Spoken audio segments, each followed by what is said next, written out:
नमस्कार, स्वागत है आपका। हमारा छत्तीसगढ़ देख रहे हैं आप और मैं हूं आपके साथ अनाया शर्मा। शुरुआत करेंगे छत्तीसगढ़ की अहम खबरों के साथ। दंतेवाड़ा के किरंदुल में एक फ्लाईओवर का निर्माण कार्य शुरू तो हुआ, लेकिन अभी तक भी उसे पूरा नहीं किया जा रहा है। अब इस फ्लाईओवर का निर्माण करने वाली कंपनी की लापरवाही कहे या फिर प्रशासन की, लेकिन मार जनता को झेलनी पड़ रही है। देखिए हमारी ये खास रिपोर्ट।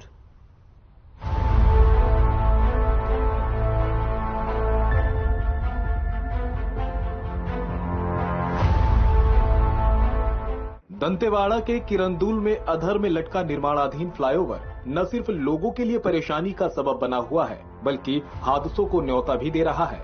इस फ्लाईओवर और रेट 13 सड़क के निर्माण कार्य का भूमि पूजन एनएमडीसी के सीएमडी अमिताभ मुखर्जी के द्वारा किया गया था, जिसका निर्माण कार्य भी एनएमडीसी सिविल विभाग द्वारा ही कराया जाना था। लेकिन तस्वीरों को देखकर आप अंदाजा लगा सकते हैं कि निर्माण कार्य किस ईमानदारी से चल रहा है। किरंदुल की आधी आबादी इसी मार्ग का उपयोग करती है और किरंदुल के आसपास क्षेत्र के जितने भी ग्रामीण हैं इसी मार्ग का उपयोग करते हैं।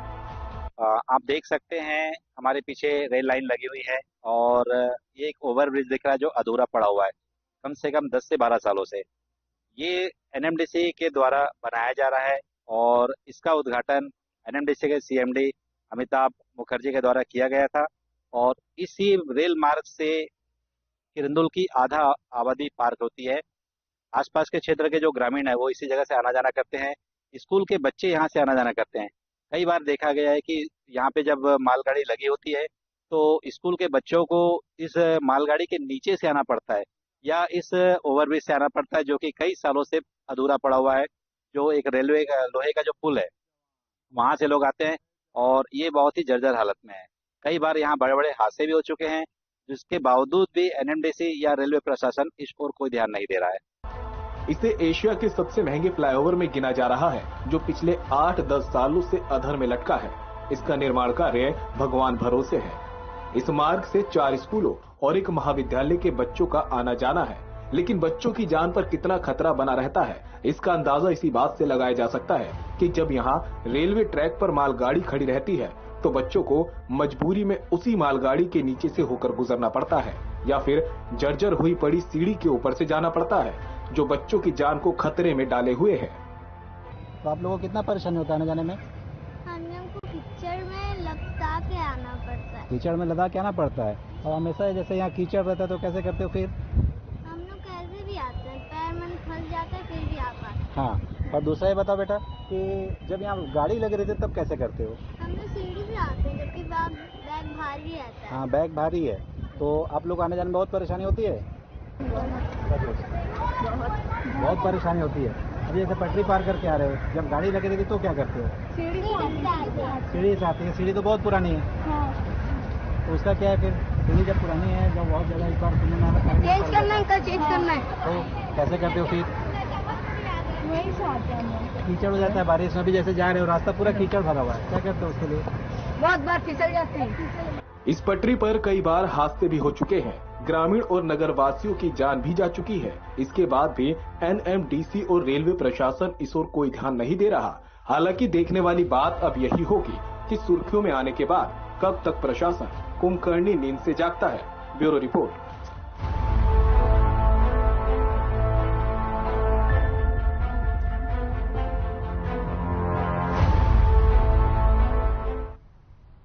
दंतेवाड़ा जिले के किरंदुल में स्थित ArcelorMittal Nippon steel India limited के द्वारा वार्ड नंबर 18 किरंदुल बस्ती से लेकर कृपा चौक तक उज्ज्वला योजना के तहत 100 से ज्यादा सोलर लाइट के खंभे लगाए गए हैं, जिसका उद्घाटन कंपनी के महाप्रबंधक राघवेलू, तेज प्रकाश नगर पालिका के मुख्य अधिकारी बंसीलाल नूरटी, भाजपा आरटीआई जिला संयोजक के अध्यक्ष मनोज कुमार छालीवाल, आईटी सेल मंडल प्रभारी जितेंद्र कुमार गुप्ता, किरंदुल भाजपा मंडल उपाध्यक्ष विजय कुमार सोडी, वार्ड पार्षद और गांव के ग्रामीण उपस्थित थे।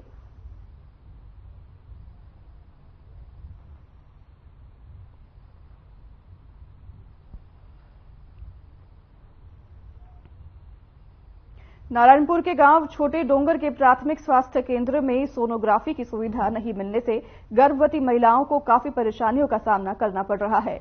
गर्भवती महिलाओं का कहना है कि उन्हें मितानिन 4 बार सोनोग्राफी की सलाह देते तो हैं, लेकिन छोटे डॉक्टर प्राथमिक स्वास्थ्य केंद्र में सोनोग्राफी मशीन की सुविधा उपलब्ध नहीं है, जिसकी वजह से गर्भवती महिलाओं को महतारी 102 वाहन की मदद से 43 किलोमीटर का सफर तय करके जिला अस्पताल जाना पड़ता है।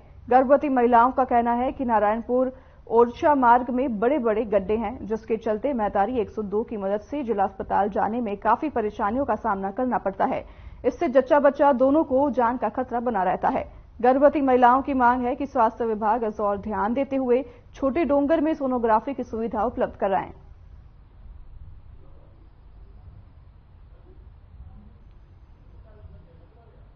हम लोग 9 तारीख का चेकअप के लिए तो स्वास्थ्य में छोटे डोंगर उप स्वास्थ्य में ले आते हैं।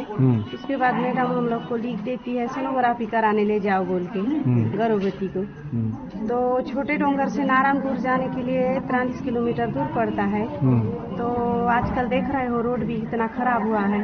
इस स्थिति में ना बहुत तकलीफ होता है गर्भवती को भी जाने आने में। तो इसलिए वहाँ भी जाते हैं तो तुरंत सोनोग्राफी नहीं होता है और डेट लिख देते हैं अगले महीना आ जाओ बोल के। तो इस समय ना गर्भवती को बहुत ही तकलीफ सहना पड़ता है। इसलिए हम लोग चाहते हैं छोटे डोंगर में महीना में 1 बार सोनोग्राफी कराया जाए। क्या है, सोनोग्राफी जो जांच होता है वो हर गर्भवती महिला का हम 4 बार सोनोग्राफी जांच करना अनिवार्य है, क्योंकि उसमें क्या होता है, जिसमें अगर बच्चों का कोई तकलीफ होता है जिसके कारण माँ को जन्म देते हुए बच्चों को खतरा ना हो, तो उसके कारण क्या है, हमारे यहाँ मितानिन दीदियों द्वारा सबको अवगत कराया गया है कि यहाँ से सोनोग्राफी के लिए नारायणपुर भेजा जाए। तो अभी कुछ दिनों से क्या रास्ता के खराब होने के कारण भी ये गतिविधियां आ रही है कि 102 जो है वो सोनोग्राफी कराने के लिए नारायणपुर ले जा रहा है, लेकिन उसमें समय ज्यादा लग रहा है और जिसके चलते क्या है, हमारे यहाँ सोनोग्राफी हमारे छोटे डोंगर में उपलब्ध नहीं है। एक्चुअली सीएमएचओ सब द्वारा अवगत कराया गया था कि यहाँ सोनोग्राफी स्टार्ट होगी। सलाम है और हम लोग को परेशानी होता है कि हम लोग सोनोग्राफी के लिए मतलब ग्राम छोटे डोंगर स्वास्थ्य से नारायणपुर जाने के लिए हम लोग को मतलब कहा जाता है और इसमें हम लोग को बहुत ही परेशानी होता है जाने के लिए और वहाँ से वापस आने के लिए भी, क्योंकि जाने के समय भी मतलब वहाँ पर सही समय पर सोनोग्राफी भी नहीं हो पाता है और डेट भी मतलब जाने के समय मतलब दूसरे ही मतलब महीना में देते हैं कि मतलब इस महीना में नहीं हो पा रहा है, अगले महीना में मतलब होगा, इस प्रकार से डेट देते हैं। तो मतलब हम लोग को बहुत ही परेशानी होता है। उस दिन जाने के समय भी कई प्रकार की मतलब गाड़ी में भी तकलीफ होता है, इसलिए मतलब हम लोग वो महीना में जा नहीं पाते हैं। तो अभी क्या कुछ चाहते हो आप? हम लोग चाहते हैं कि मतलब छोटे डोंगर ही में मतलब वो मतलब हम लोग को सुविधा मिले, इस प्रकार से हम लोग चाहते हैं। सोनोग्राफी का मतलब हम लोग को यहीं पर मतलब चाहिए। के गांव कुम्हारी में राष्ट्रीय कृषि मेला एवं संगोष्ठी कार्यक्रम का आयोजन किया गया, जिसमें सीएम विष्णुदेव साय ने भी शिरकत की। सीएम साय ने जय जवान जय किसान के नारे के साथ कार्यक्रम में अपना संबोधन शुरू किया। सीएम ने कहा कि छत्तीसगढ़ युवा प्रगतिशील किसान संघ पिछले 13 सालों से कृषि के क्षेत्र में अलख जगाए हुए हैं और किसानों को आगे बढ़ाने का काम कर रहे हैं। भारत माता की, छत्तीसगढ़ महतारी की, छत्तीसगढ़ महतारी की, जय जवान जय जवान। लेकिन हमारे अटल जी एक आगे और शुरू करिस ना, जय जवान जय किसान जय विज्ञान। मालूम है ना आप मल्ला, जय जवान जय किसान जय विज्ञान। आज खपरी के पावन भूमि में छत्तीसगढ़ युवा प्रगतिशील किसान संघ द्वारा आयोजित किसान मेला में हम लोगों के बीच मंच में विराजमान हमारे छत्तीसगढ़ सरकार के आदिम जाति एवं कृषि मंत्री जो स्वयं बड़े किसान हैं, आदरणीय श्री रामविचार नेताम जी, अहिवारा विधानसभा क्षेत्र के माननीय विधायक श्री डोमनलाल कोरसेवाड़ा जी, मंच में विराजमान डॉक्टर गिरीश चंदेल जी, कुलपति इंदिरा गांधी कृषि विश्वविद्यालय, V Matheshwaran ji, director of horticulture Chhattisgarh शासन, डॉक्टर आर.एस. कुरिल जी, कुलपति Mahatma Gandhi university of horticulture and forestry, हमार जिला के सम्माननीय अध्यक्ष जितेंद्र वर्मा जी और हमार छत्तीसगढ़ युवा प्रगतिशील किसान संघ के अध्यक्ष बीरेन्द्र सिंह लोहान जी, वरिष्ठ उपाध्यक्ष संजीव कुमार बबल जी, उपाध्यक्ष दीप चौहान जी, सचिव भूपेंद्र दुबे जी, सह सचिव दिलीप राठौर जी, कोषाध्यक्ष संजय गोहिल जी, सह कोषाध्यक्ष हर्षित पढ़ियार जी और एक किसान संघ के सभी पदाधिकारीगण, हमारे कार्यकर्ता बंधुगण, अधिकारी कर्मचारीगण और आज के इस मेला में उपस्थित अन्नदाता सभी किसान भाइयों और बहनों और मीडिया के मित्रों, सबसे पहले मैं किसान संघ का आभार व्यक्त करना चाहूंगा जिन्होंने इस अवसर पर हम लोगों को आमंत्रित किया, हम लोगों का सम्मान किया और आप सभी अन्नदाता किसान भाइयों का भी छत्तीसगढ़ के मुख्यमंत्री के नाते हृदय से अभिनंदन और स्वागत करता हूं।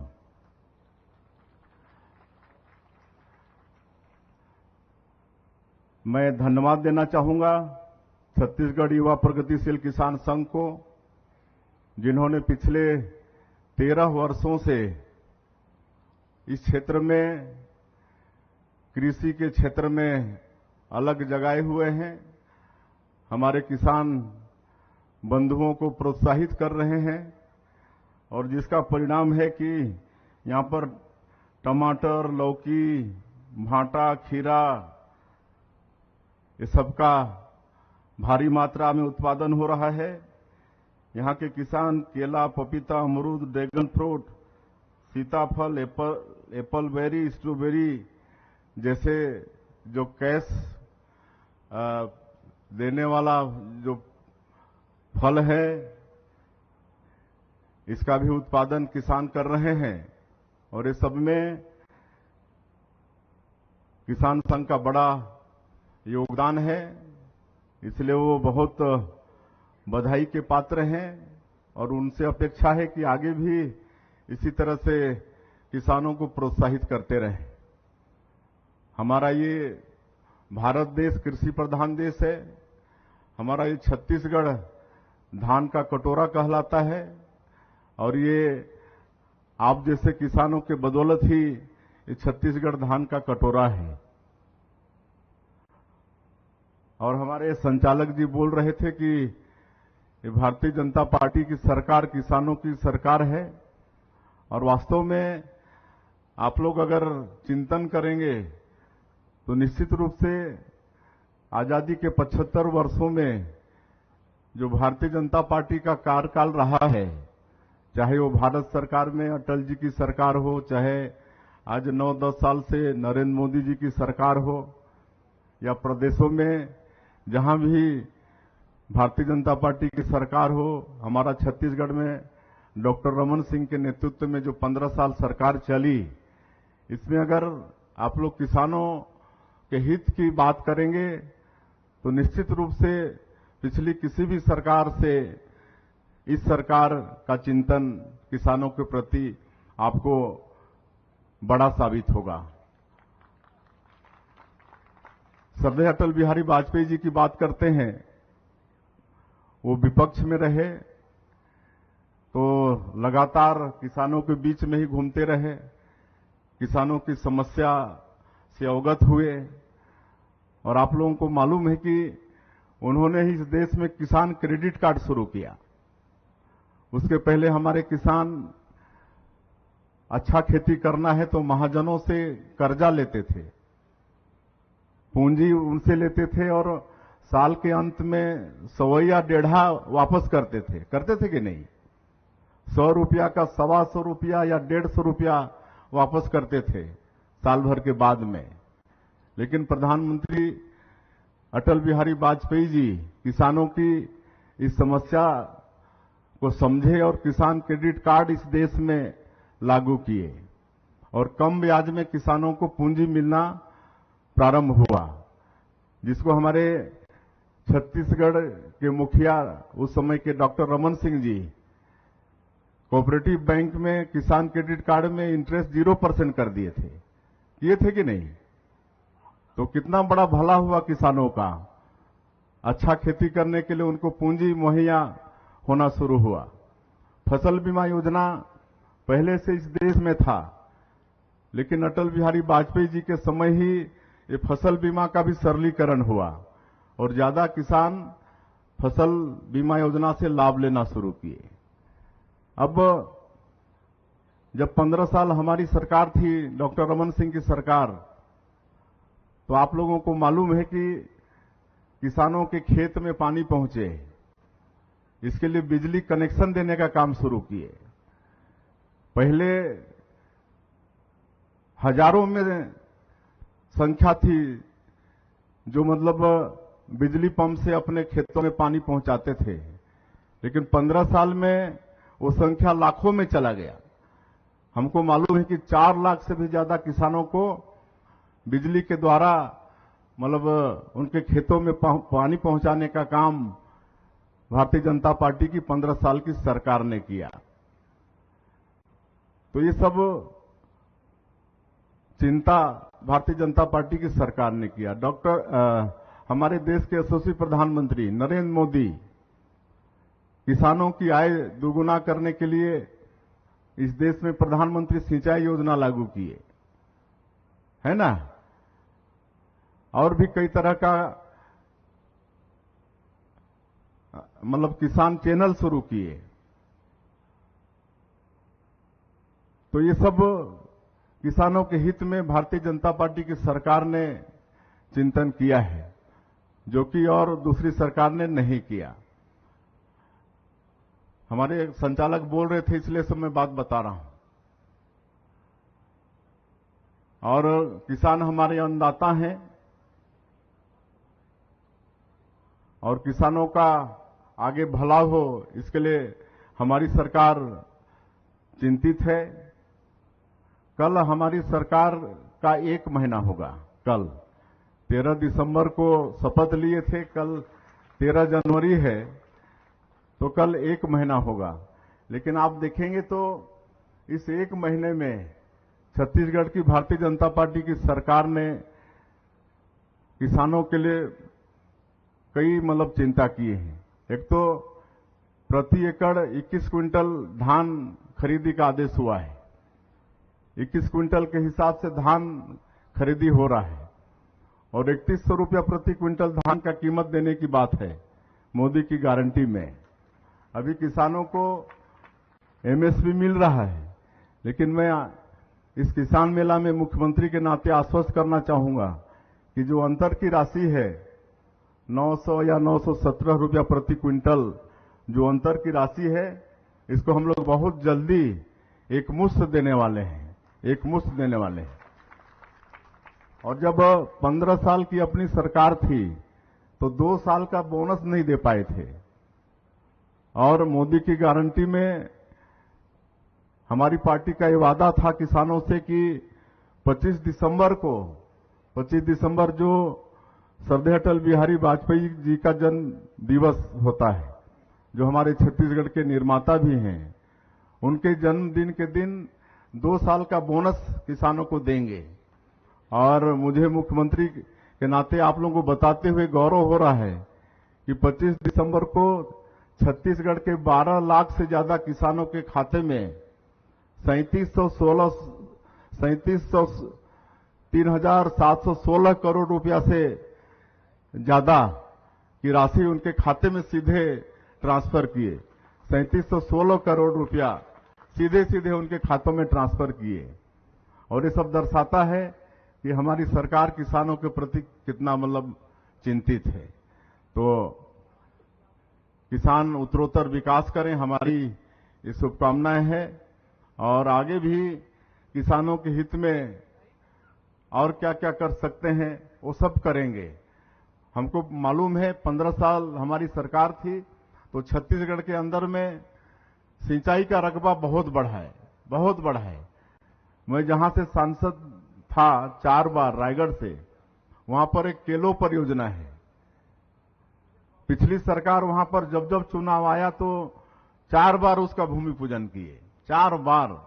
कहे कि मैं 20 साल तक उस क्षेत्र से सांसद था तो हमको मालूम है, जब जब चुनाव आता था तो नारियल फोड़ देते थे और 1 रुपया सैंक्शन का नाम नहीं। लेकिन जब हमारे प्रदेश के मुखिया उस समय के डॉक्टर रमन सिंह जी केलो परियोजना का भूमि पूजन किए, दूसरे दिन से काम चालू हो गया और 600 करोड़ रुपया से ज्यादा का वो सिंचाई योजना आज 70,000 एकड़ में सिंचाई हो रहा है। तो ऐसे अनेकों बड़े बड़े सिंचाई योजना छत्तीसगढ़ के अंदर में मतलब उस समय 15 साल के दौरान में पूरा हुआ। तो ये सब दर्शाता है कि भारतीय जनता पार्टी किसानों के मतलब हित में कितना चिंता करती है। आगे भी हम लोग चिंता करते रहेंगे। यहां पर एक आवेदन पत्र आया है छत्तीसगढ़ युवा प्रगतिशील किसान संघ के द्वारा, तो जमीन उमीन की मांग किए हैं। तो जमीन उमीन देने का काम तो वहां का मतलब राजस्व विभाग का कलेक्टर भी यहां पर हैं, वो देख लेंगे क्या हो सकता है। और निश्चित रूप से छत्तीसगढ़ सरकार के तरफ से जो भी कर सकते हैं इस संघ के और विकास के लिए, ताकि संघ और विकास करेगा तो इस क्षेत्र के किसानों को और भी प्रोत्साहन मिलेगा, उनको बल मिलेगा और हमारा ये कृषि जगत और मजबूत होगा। तो इसके लिए यहाँ पर कलेक्टर हैं, वो दिखवा लेंगे उसको क्या हो सकता है। और मैं ज्यादा नहीं बोलते हुए, आज आप सब लोगों का अन्नदाताओं का दर्शन लाभ मिला और ये अवसर दिलाने के लिए मैं छत्तीसगढ़ युवा प्रगतिशील किसान संघ का बहुत बहुत आभार व्यक्त करना चाहूंगा, जिन्होंने इस अवसर पर हमें बुलाया, हमें सम्मानित किया। और आज विवेकानंद जयंती है, स्वामी विवेकानंद जो युवाओं के आदर्श हैं, तो आप सभी लोगों को विवेकानंद जयंती की बहुत बहुत बधाई शुभकामनाएं देते हुए मैं अपनी बात समाप्त करता हूं। जय हिंद, जय भारत, जय छत्तीसगढ़।